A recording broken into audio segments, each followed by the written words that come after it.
You know the songs, but do you know their history?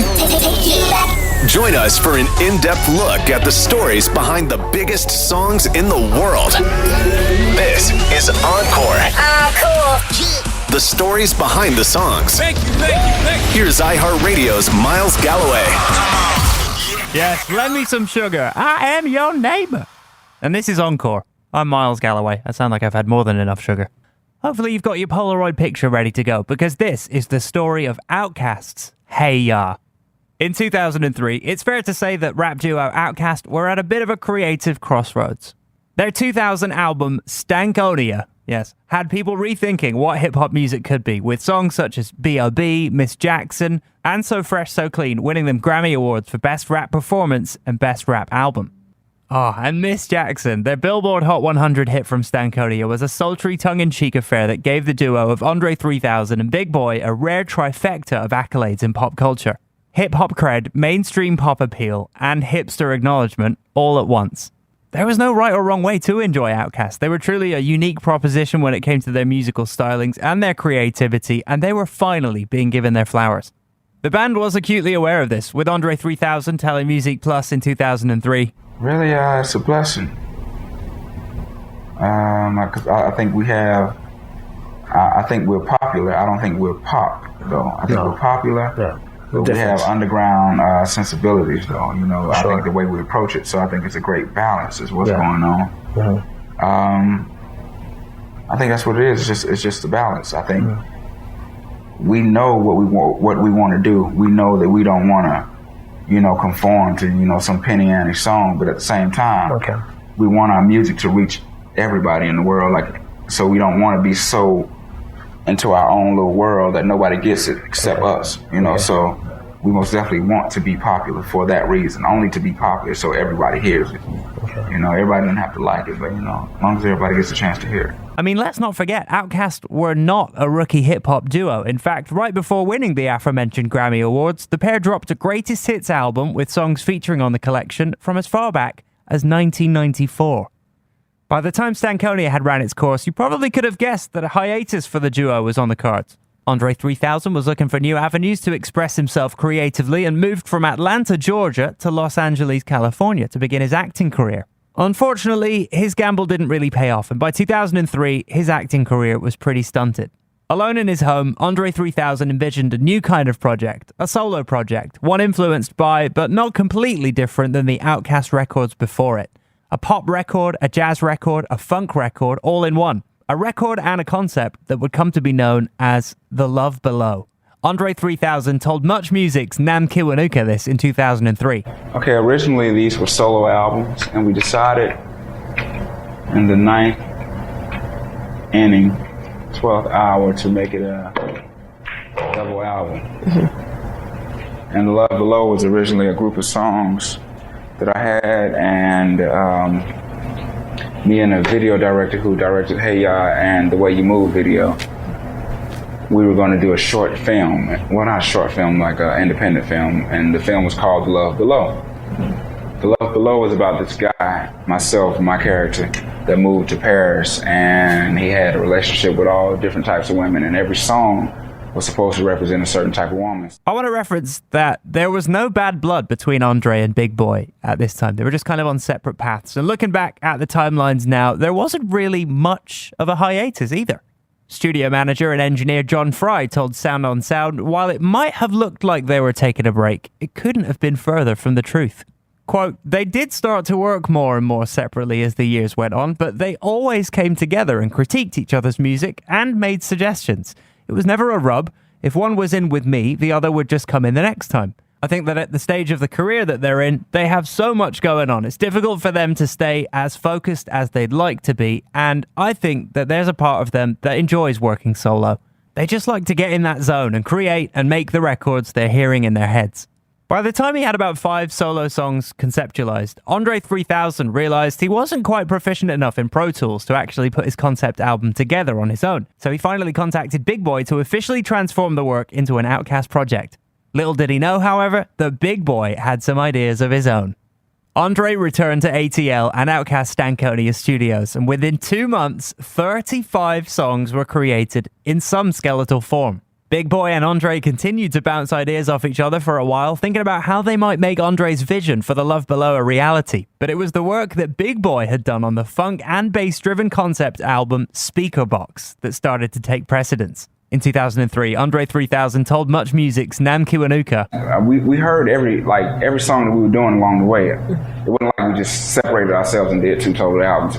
We did it physically in different studios, but I would hear his songs along the way. He would hear my songs along the way. So it was, getting opinions on what you think about this. You like this, you like this. All in all, engineer John Fry estimates that 120 songs were written for the projects, some for Big Boi and some for Andre. Deep in that songbook was a little gem called Hey Ya. You've still got your Polaroid picture, haven't you?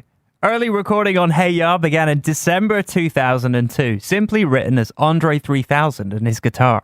Inspired more by bands like the Ramones, the Hives, and the Smiths than by what was going on in hip-hop, the process was equal parts spontaneous and meticulous.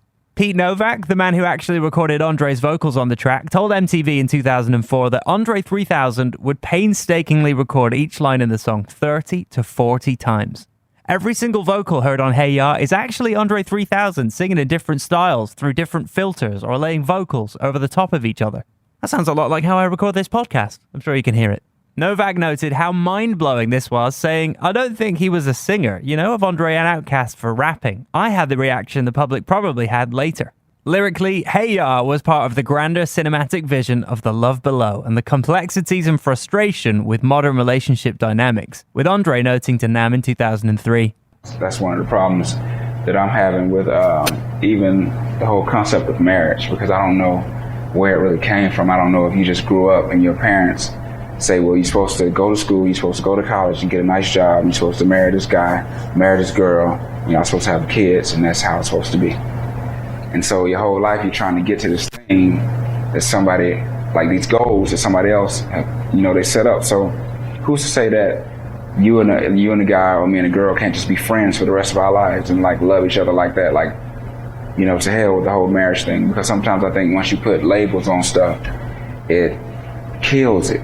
And so I do think society has set it up where, you're so gung-ho about, I need a boyfriend or I need a girlfriend, But I think the innate part is you do need affection, you do need compassion, and I think that's the type of animals we are. Or, as he would put it in simpler terms on the set of the video shoot, in typical Andre 3000 fashion, Hey Ya is really about saying, fuck it, live life, Don't want to meet your daddy, just want you and my caddy. I had to. Such lyrical earworms such as that one, and the infamous Shake It Like a Polaroid Picture, may have come to Andre 3000 by some sort of divine intervention, as those involved in the production of the song never saw him write a single line down. I've never seen him write anything down lyrically, John Fry recalled. What he likes to do is drive around and live it and think about it. And he comes in and says, ready. I can't remember him ever coming in to do vocals unprepared. Pete Novak also recalled, we recorded a lot of vocals and lived with them and trashed them. There were so many different versions of that song. If I had the files, I could let you hear 20 different versions of that song. Ultimately, the version that we ended up with struck a chord with fans everywhere. From the cheerful sounding opening pickup beats, the call and response of what's cooler than being cool, to the 8 times repeating the simple to sing chorus of Hey Ya. Beyonce and IT actress at the time Lucy Liu also get an iconic shout out as an example of independent women, calling it back to Destiny's Child hit Independent Women Part 1 from the Charlie's Angels soundtrack. On the video front, few videos capture the wacky, nostalgic and feel-good vibes of a song down to a T like the Hey Ya video does. Andre 3000 plays every member of a Beatles-esque pop band aptly named The Love Below, including keyboardist Benjamin Andre, bassist Possum Aloysius Jenkins, vocalist Andre Ice Cold 3000, drummer Dookie Blossom Gain III, 3 backing vocalists called the Love Haters, and guitarist Johnny Vulture. With Andre 3000 telling Music Plus in 2003. Ice Cold is the lead singer. Okay. Then you had Johnny Vulture. Johnny Vulture is the guitar player. He's the youngest person in the band. Okay. He's pretty much just happy just to be a part of the band. He just got into the band. Okay. So he's pretty geeked. All right, so tell us about the bassist, Possum Jenkins. Yeah, Possum Jenkins, he's from Alabama. Okay. And, he's just a country cat, man. He cool. Uh-huh. Only thing he wants, man, is enough money to eat, enough money to get a plate. Okay. And he just want to play his bass. That's all he wants to do. Okay, and you got the drummer, Dookie? Dookie, that boy is a fool. Yeah, why is he a fool? He's crazy because, he go off on these tantrums and he's kind of like the troublemaker. He don't like to be to rehearsal on time, and he always have all these stipulations like he can't play unless he has a hat on, and he's a mess, man. He's a mess. Then you got the keyboardist, Benjamin Andre. He's actually the musical director of the band. Okay. He's the oldest person. He's been around the longest. He knows, he's been to school for music, so he knows chord changes and all this stuff. He can read music. He pretty much holds the band together. He's like the father figure, pretty much. Okay, and what about the Love Hater band? Love Haters, the background singers. Those are some cats from Atlanta. Okay. They've been together for a while. I remember when they used to sing in high school together. Okay. They used to have another name. I forgot the name, bro.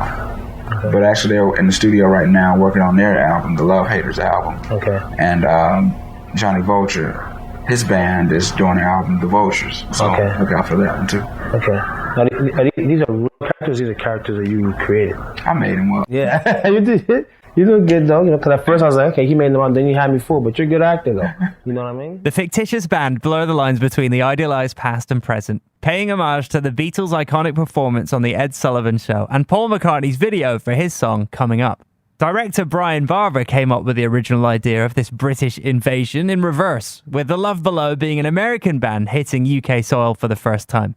Throughout the video, stylized black and white footage of fans freaking out is cut into staged-like studio footage as women rush the stage, fainting and screaming in a frenzy to touch the band members. Because he played so many individual parts in the video, Andre 3000 had to perform the song as many as 23 times, all from different angles and different positions so that each member of the band could be filmed. That's still only 3 more times than he recorded the song.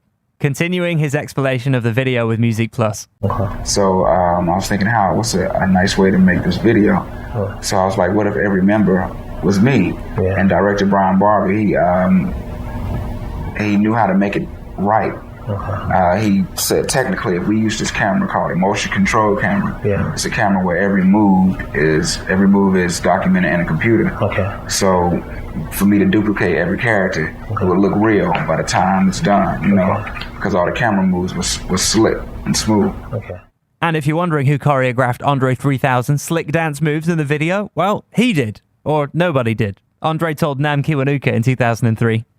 The video, sometimes videos can make a song sound better because you see a visual, or some people don't know how to move. So like when you see a Hey Ya video and you see the dancers, which were all made up on the spot, I did not have time to make up moves, so they all just some crazy made up stuff. A lot of people don't know how to move to certain beats, so you show people how to move to it. And so videos are important so they can have some tie with what they're hearing and what they're seeing. As you've probably guessed by now, Hey Ya absolutely blew up the charts upon its release. Released as a mostly separate double album, Speakerboxxx The Love Below was as successful as it was ambitious. Originally charting at a humble number 57 on the Billboard Hot 100 in October 2003, Hey Ya eventually topped the Hot 100 for 9 weeks from December 13th, 2003 to February 7th, 2004. It was the number 1 song as Ryan Seacrest began his tenure at American Top 40 and crossed over through hot R&B, hip-hop, mainstream pop, adult contemporary, and rock radio. As the iTunes store was in its infancy at the time, Hey Ya became the first ever song to hit 1 million downloads, and of course, was a number 1 song here in Canada.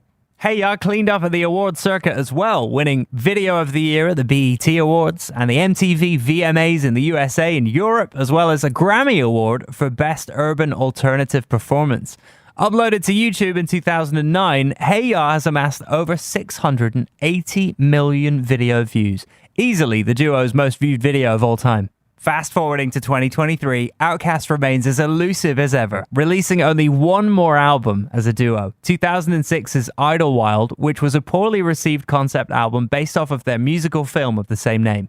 Never officially breaking up, Outkast performed at a few festival dates in Atlanta, Louisiana, and the UK's Bestival in 2014, and although fans had hoped this would spark a new creative renaissance, the two quietly went back on hiatus. Andre 3000 and Big Boi continued to work on solo projects, with Big Boi last releasing a full album in 2017 and Andre 3000 releasing and winning a Grammy for his 2020 collaboration track with Anderson .Paak titled Come Home. At the time of recording, there has been a little more Outkast activity. An animated music video for a song off their 1998 record Aquemini called Spotty Oddy Dopalicious. Needless to say, neither Big Boi or Andre 3000 appear in the video, but I'm sure Dookie the drummer is on there somewhere. Okay, that's it. I'm manifesting an episode of Encore on Spotty Oddy Dopalicious. Make it happen. Until then, I'm Miles Galloway, and that was the story of Outkast's Hey Ya on Encore, an iHeartRadio podcast. Encore is an iHeartRadio Canada podcast. Subscribe to this podcast on iHeartRadio or wherever you get your podcasts. Download the iHeartRadio app for more great podcasts just like these.